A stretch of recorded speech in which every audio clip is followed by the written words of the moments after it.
The house does not look like a place that keeps secrets. That is the first thing Elena notices when she arrives on a gray Tuesday morning in October. The Mercer residence sits at the end of a wide private street in one of the city's most expensive neighborhoods, a large detached property behind iron gates, pale render and dark wood trim, precisely maintained hedges flanking a stone path to the front door. It is the kind of house that signals its own respectability. Everything about it says, nothing to see here, nothing to question, nothing out of place. Elena has cleaned for enough wealthy families to know that this is exactly the kind of house that has something to hide. She does not think this consciously. It is not suspicion. It is simply the accumulated knowledge of 20 years spent in other people's rooms, is learning the difference between a house that is clean and a house that is performing cleanliness. The Mercer house performs. The garden is maintained to a standard that suggests professional landscaping rather than personal pride. The entrance path has been swept so recently that there is not a single leaf on it, despite the October trees overhead. The windows are spotless from the outside. It is the exterior of a house that wants to be looked at and found nothing. Elena adjusts her caddy and rings the bell.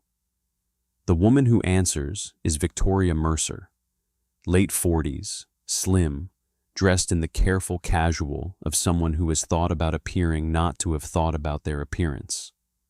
Her smile is immediate and practiced. She shows Elena through the entrance hall, the kitchen, the reception rooms, the upper floors, in narrating the house with the particular fluency of someone who has done this before.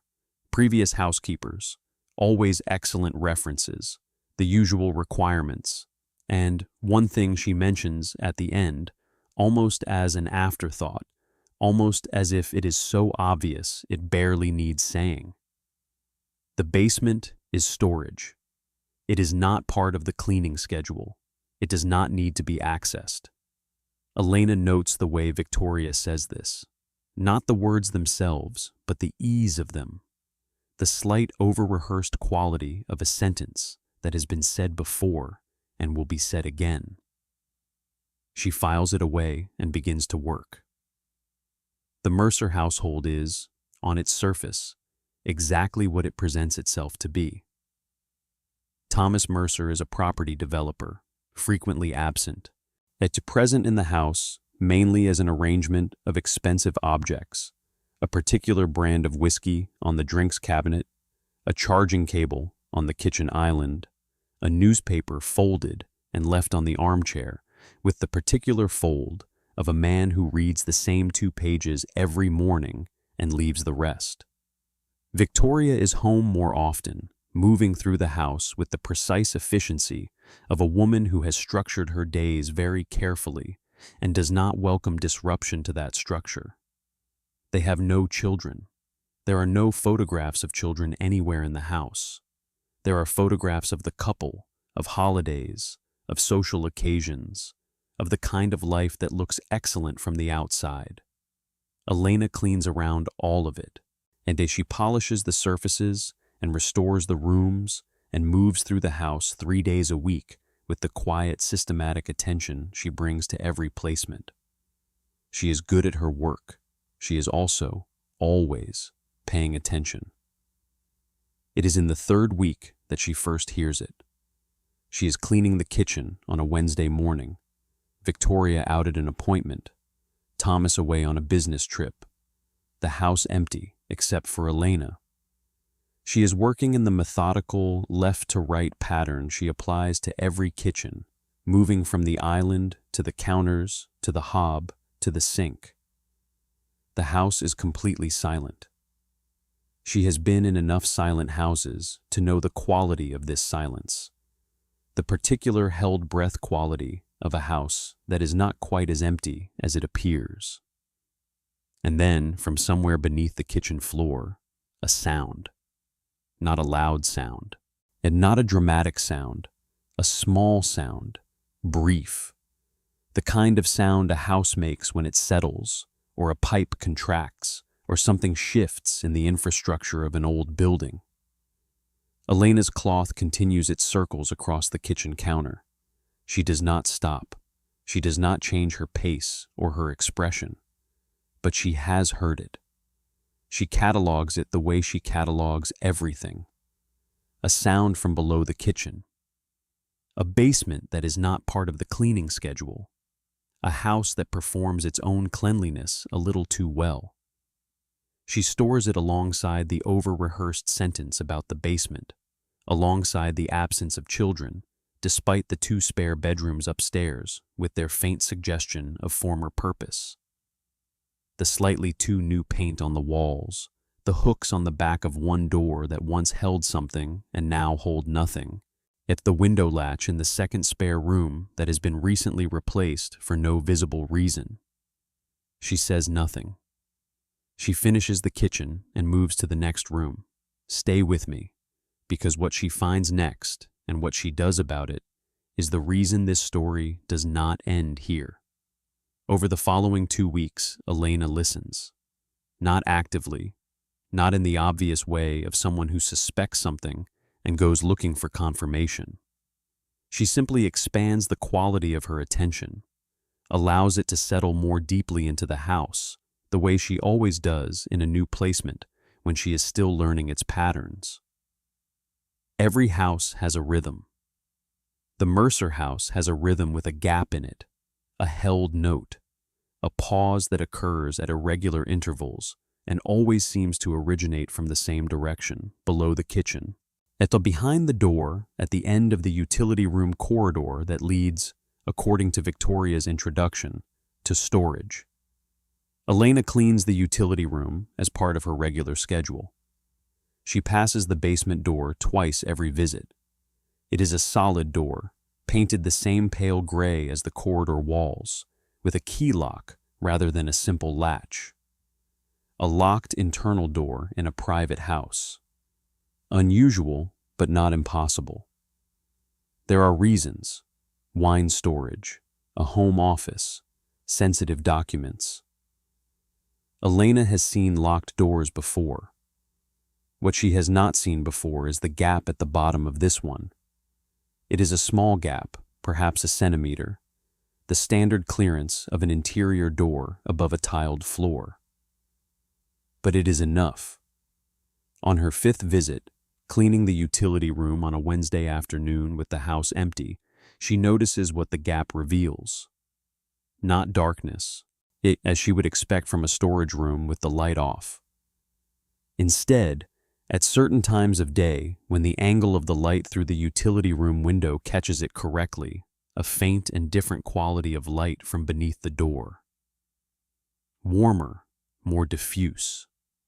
The particular quality of light that comes from a lamp, rather than the cold overhead fluorescence she can see through similar gaps in other rooms. Someone has left a lamp on in the basement, or someone is using the basement, or both. Elena notes this and continues cleaning. She does not try the door. She does not knock. She does not make any reference to what she has noticed to Victoria or to Thomas. She is a housekeeper. She is paid to clean rooms and leave others as she finds them. What she is also doing, quietly and with absolute precision, it is building a record of what she observes. She thinks about the sounds, catalogs them across visits. They are irregular, not every visit, not every day. They are small. They are not mechanical. They have the quality of something organic, something with its own rhythm rather than a regular interval that would suggest equipment. She has heard, across the visits now, totaling 7, 3 distinct sounds from below the kitchen, each lasting less than 30 seconds, each occurring when the house is otherwise empty and quiet. If she is being precise about what these sounds resemble, and she is always precise, they resemble a child. Not definitively, not loudly. But the quality of the sounds, their irregular rhythm, their brief duration and then sudden cessation, maps most closely onto the sounds a young child makes when alone. A shift, a brief vocalization, the particular settling sound of a small body adjusting its position. If you are finding this story difficult to leave, consider subscribing to Maid to Know. We share stories like this every week, and this one is far from over. Elena sits with this for 2 evenings at her kitchen table. She is not a professional. She is not a social worker or a police officer or a lawyer. She is a woman who cleans houses and has noticed something that may be nothing or may be the most serious thing she has ever encountered in 20 years of being invisible in other people's homes. She understands the difference between what she suspects and what she can support. She has 3 sounds and a lamp and a locked door and a pair of spare bedrooms that feel repurposed and a sentence delivered with a fraction too much ease. She also understands that she is the only person in a position to know any of this. She begins, that week, to research the Mercer family. The public record is substantial in some areas and strangely thin in others. Thomas Mercer, property developer, a trail of company registrations and planning applications going back 15 years, everything in order. Victoria Mercer, formerly Victoria Ashworth, no professional record to speak of, the social footprint of a wealthy wife, charity event appearances, a few tagged photographs on social media, the visible life of a woman who occupies a specific and contained social role. What Elena cannot find is a child. No birth registrations linked to either name through any route she can access publicly. No school records, obviously. Those are private. But also no photographs, ever, of a child alongside either of them. No mentions in any social context. Nothing. The absence of evidence is not evidence of absence. Elena knows this, but she also knows what a family with children looks like across the surface of their public life. The small, inevitable references that accumulate. School events, birthday posts, the incidental background evidence of a child in a photograph taken for another purpose. The Mercers have none of it. She makes a decision, not to act dramatically, not to call anyone yet, but to look more carefully within the boundaries of what she can legitimately observe. On her next visit, she cleans the utility room with particular attention. She notes the basement door. She notes the key lock. She notes that there is no key visible anywhere in the utility room, which means if a key exists, it is kept elsewhere. She cleans around the door frame, and in doing so, she observes something she had not noticed before. At the base of the door frame on the inside edge, barely visible against the pale gray paint, a small mark. A handprint, small. The handprint of a child, pressed flat against the lower portion of the door, at a height consistent with a child of perhaps 4 or 5 years old. The print has been partially wiped, but not completely removed. Someone cleaned around it without erasing it entirely. Elena photographs it with her phone. She replaces her cloth in her caddy and moves to the next task without changing pace. She photographs it because she now understands that what she has noticed is real. Everything was about to change. And Elena had something nobody else in this situation had, the particular invisibility of a housekeeper in a house that had learned not to see her. The handprint is small, perhaps 10 centimeters across. The fingers splayed slightly, the palm pressed flat, the mark of a child reaching upward toward a door handle that is well above their height. Elena looks at it for 3 seconds. Then she photographs it and moves on. Over the following week, she researches carefully. She looks at what she actually knows versus what she suspects. She knows there are sounds consistent with a child. She knows there is a lamp in a room designated as unused storage.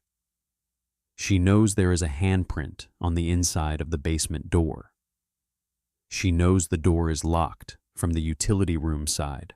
And she knows that Victoria Mercer delivered the instruction about the basement with a quality of over-rehearsed ease that she has now observed on 2 subsequent occasions whenever the subject is obliquely approached. What she suspects is considerably worse than anything she wants to name. She finds, through careful public record research, a social worker named Dr. Amara Osei, listed on a local authority website as a specialist in child protection cases. She does not call this number yet. She is not ready. She needs one more piece of the record she is building, and she needs it to be unambiguous. On the following Wednesday, the house empty. Victoria at an appointment confirmed by the calendar.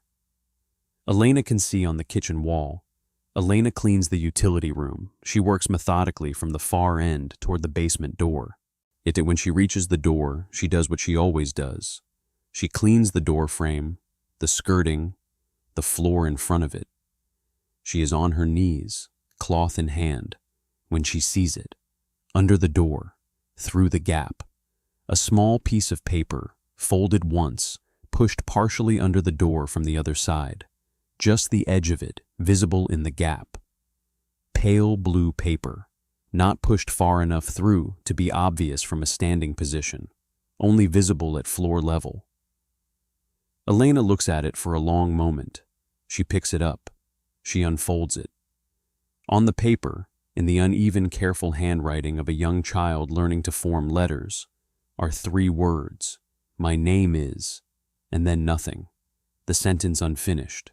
The paper ending there, as if whoever was writing it was interrupted, or ran out of courage, or both.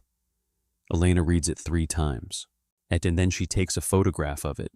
Then she folds it exactly as she found it and places it back in the gap under the door in the same position and orientation it was in when she found it. She stands up. She finishes cleaning the utility room. She collects her caddy and moves to the next room. She does not allow herself to feel anything yet. There will be time for that later. Right now, there is only the record she is building and the decision she has already made, which is that she is going to call Dr. Amara Osei today, not tomorrow, today. That moment in the utility room changed everything, and the people who had counted on nobody ever getting that far, on the housekeeper being invisible and incurious and professionally sealed, would not forget it. Elena calls Dr. Osei from her car, parked 2 streets from the Mercer house, and at 4:30 in the afternoon, she is precise, she is factual. She describes what she has observed over 11 visits in the order she observed it, without interpretation or embellishment. The sounds, the lamp, the locked door, the handprint at child height, the piece of paper. She describes these things in the same tone she uses to write her observation notes, the tone of someone trained by long habit to separate what they have seen from what they believe it means. Dr. Osei asks 3 questions. When did Elena first notice the sounds? Whether Elena has any reason to believe the household members are aware she has noticed anything, and whether Elena is able to continue the placement for a short period without indicating that anything has changed. Elena answers all 3 questions. Yes to the last one, she can continue. Now, she is very good at continuing. What happens in the 11 days following that phone call is not something Elena is part of directly. She continues to show up on her scheduled days. She continues to clean the house with the same precision she always brings to it. She continues to move through the utility room, past the basement door, without pausing. She notices, on the 2nd visit after the phone call, that the piece of paper is gone from under the door. She does not know what this means and does not allow herself to speculate. On the 3rd visit after the phone call, she arrives to find 2 cars outside the house that she does not recognize. She rings the bell and there is no answer. She waits. Yet after 4 minutes, the door opens, and it is not Victoria, but a woman in plain clothes, who identifies herself as a local authority officer and asks Elena to wait in her car. Elena sits in her car for 40 minutes. When the door of the Mercer house opens again, it is a different kind of opening.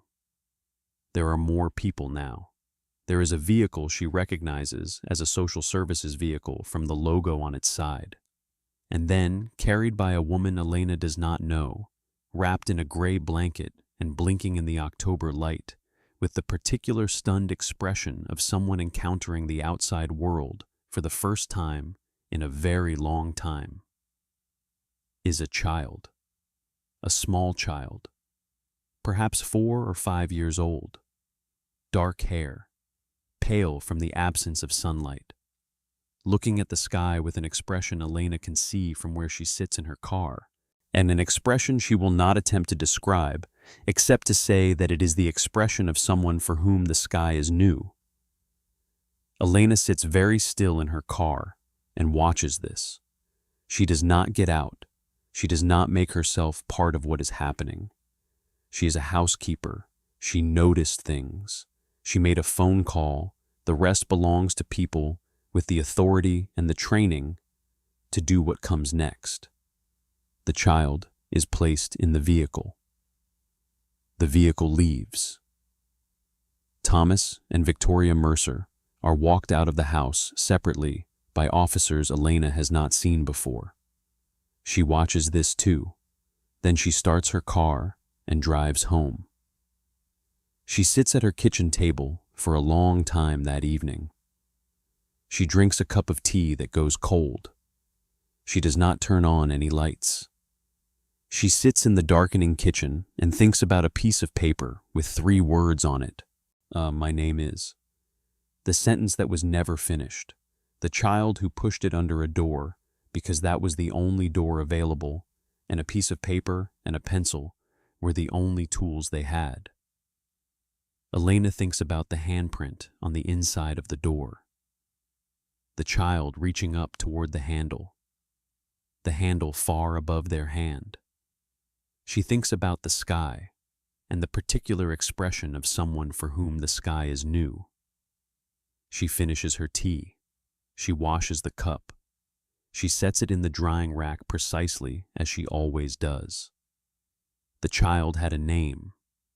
Elena never learned what it was. She did not need to. She had learned enough.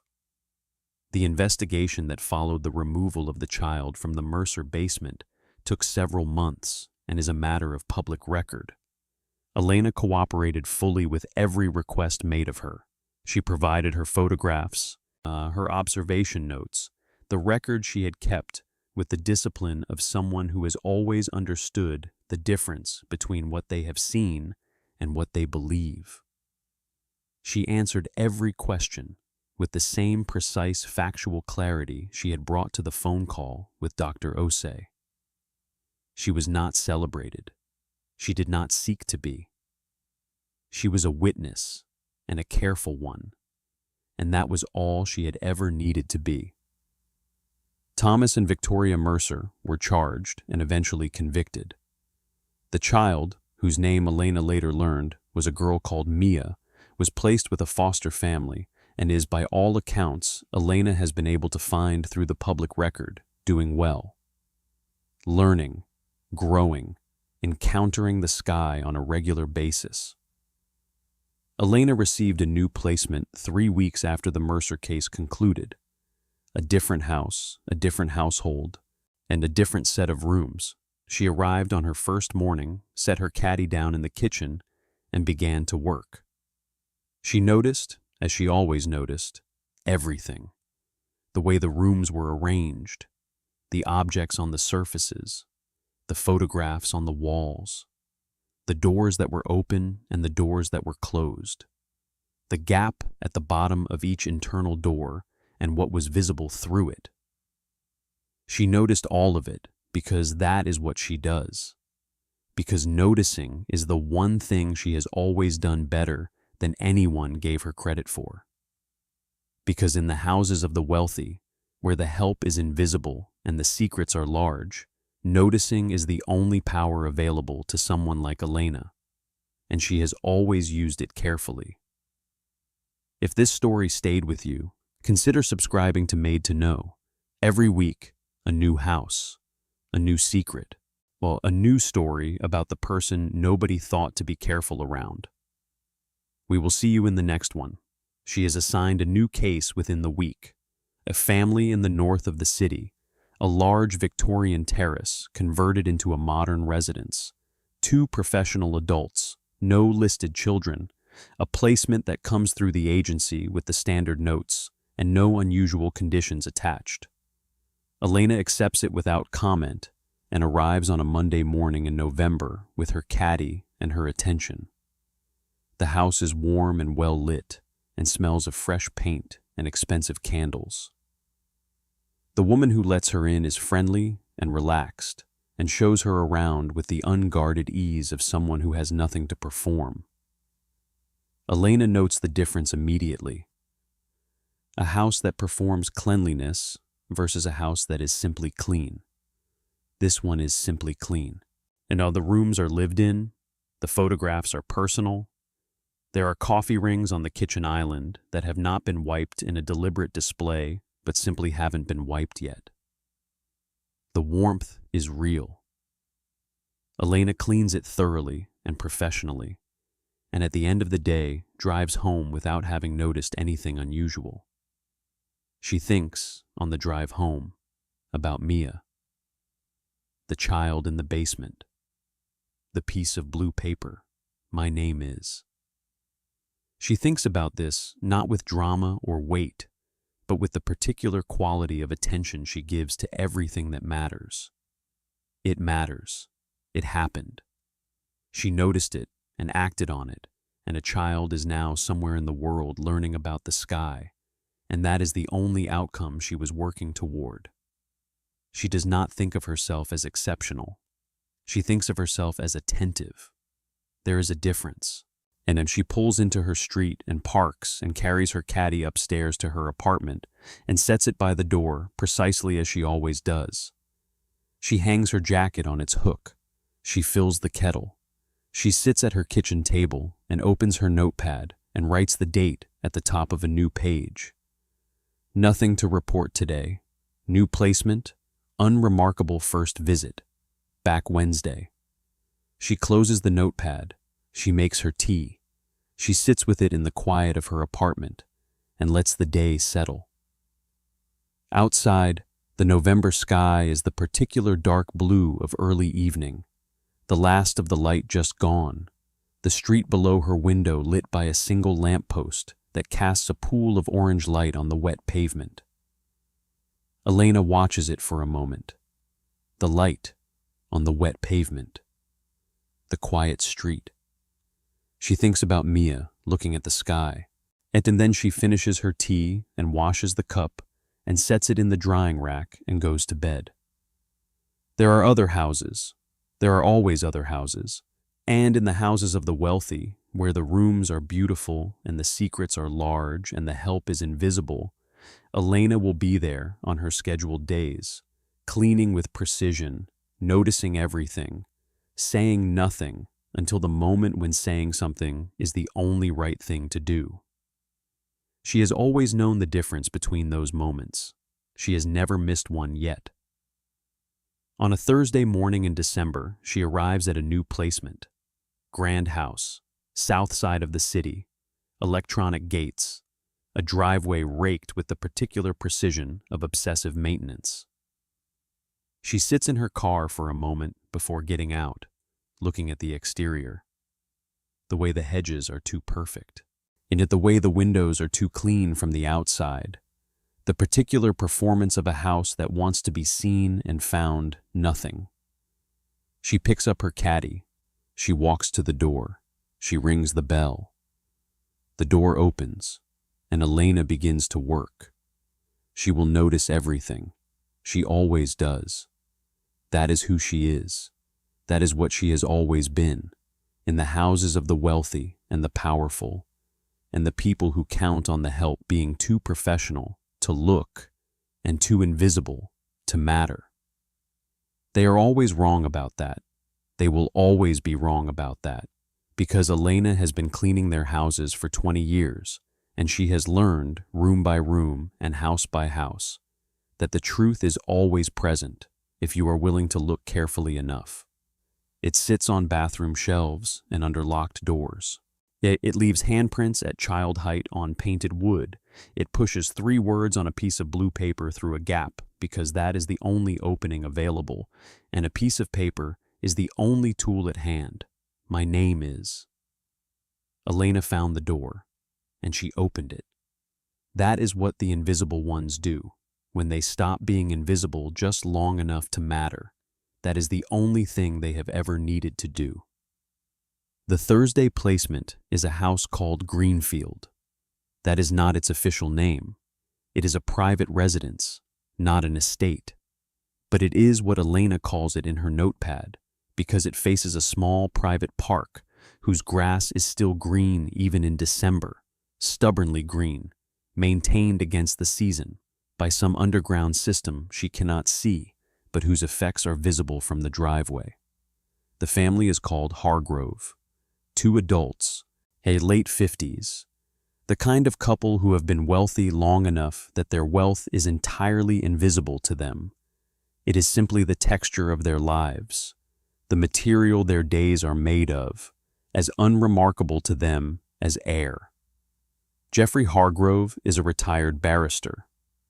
Margaret Hargrove volunteers at several cultural institutions and serves on several boards and has the particular authority of a woman who has spent decades in rooms where decisions are made. They are pleasant to Elena in the way that people with real confidence are pleasant, without effort, without the slight overcorrection of people who are performing a position. Elena registers this and files it alongside the warmth of the house itself, which is the warmth of a genuinely inhabited space. Books left open and reading glasses on every surface, and a kitchen that smells of actual cooking rather than display. She is here for 3 months before anything shifts. The shift is small. It is always small. It is the kind of shift that only registers to someone who has spent 3 months learning the exact texture of a household and can therefore perceive when that texture changes by a fraction. What changes is the second guest bedroom. Elena has cleaned this room on every visit. It is a pleasant spare room, double bed, wardrobe, a small desk, neutral colors. It is a room designed for guests who occasionally arrive and stay for a weekend and then leave. Elena has cleaned it in this configuration for 11 weeks. On the 12th week, the room is different. The change is not dramatic. The furniture is the same. The bedding is the same. But on the desk, there is now a small stack of books that were not there before. And the books are children's books. Picture books, the kind read to very young children. Their spines brightly colored and their titles in large rounded fonts.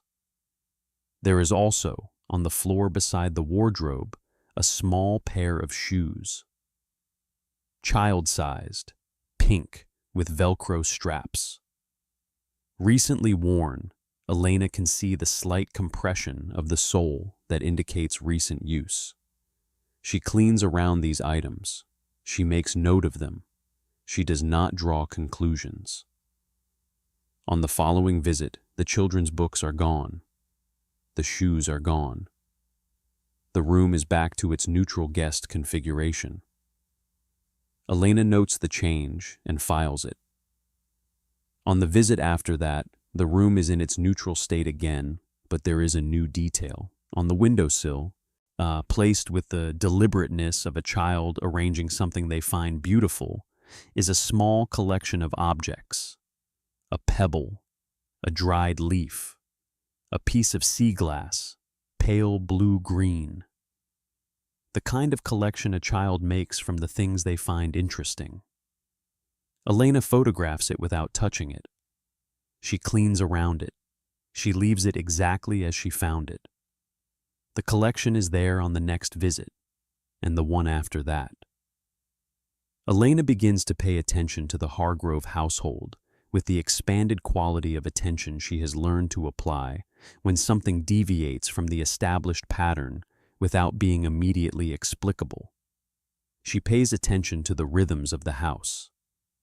The days Jeffrey and Margaret are both out. The days one or both of them is home. The way certain rooms are used differently on different days. And she pays attention to the garden. The garden at Greenfield is large and well maintained, the private park visible beyond its rear fence, the grass as stubbornly green as the park itself.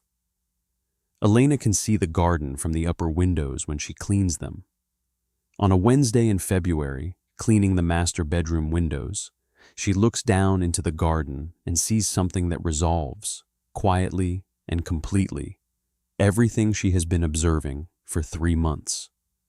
In the garden, in the far corner near the rear fence, Jeffrey Hargrove is pushing a child on a garden swing.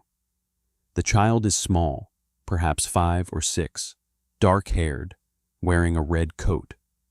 Jeffrey is pushing the swing with the careful attention of a man who has learned exactly the right amount of force for this particular child at this particular moment. The child is laughing, but Elena can see the laugh from the window. The whole body laugh of a very young child on a swing, head back, feet extended, entirely committed to the joy of the moment. Margaret is sitting on a garden bench nearby, watching. She is smiling in the way of someone watching something that brings them uncomplicated happiness. Elena watches for a moment, then she continues cleaning the window. This is not the Mercer situation. This is evident and complete and requires no further investigation. A child in a garden on a swing is not a child behind a locked door. A pair of small shoes in a spare bedroom is not a handprint at the base of a locked door. A collection of pebbles and sea glass on a windowsill is not 3 words on a folded piece of blue paper. Elena finishes the windows and moves to the next room. At the end of the day, collecting her caddy from the utility room, she passes Margaret in the hallway. Margaret thanks her for the work in the usual way, and then, with the ease of someone sharing something unremarkable, she mentions that her granddaughter has been visiting more often lately, that they are hoping to have her with them more permanently, that it has been a process. Elena says that sounds like a lovely arrangement. She means it. Margaret smiles. She says yes, it has been a long road, but the child is doing well, and that she is learning, growing, that she loves the garden. Elena nods. She picks up her caddy. She says she will see them on Monday. She drives home through the February evening, the city dark and wet and ordinary around her, and she thinks about the particular spectrum of what she has witnessed in the houses of the wealthy. The full range of it. From Mia in the basement to a little girl in a red coat laughing on a garden swing. The whole range of what happens behind the closed doors of grand houses, in the rooms where the help moves quietly and the secrets sit in plain sight for anyone willing to look. She has looked. She has always looked. She will always look. Because there is no way to know when you arrive at a new house with your caddy and your attention, which kind of house it is. You can never know from the outside. The outside tells you nothing reliable. The outside performs. The outside says nothing to see here, nothing to question, nothing out of place. And Elena has spent 20 years learning that the outside is always wrong about this in one way or another. Sometimes the secret is darkness, and a locked door, and a child who does not know what the sky looks like. Sometimes the secret is a little girl in a red coat who does not know yet that she is going to get to stay. Both are secrets. Both matter. Both require the same quality of attention. Elena parks in her street and carries her caddy upstairs and sets it by the door. She hangs her jacket on its hook. She fills the kettle. She sits at her kitchen table and opens her notepad and writes the date. Hargrove, she writes. Granddaughter. Garden. Red coat. She pauses for a moment, and then she adds one more word. Good. She closes the notepad. She makes her tea.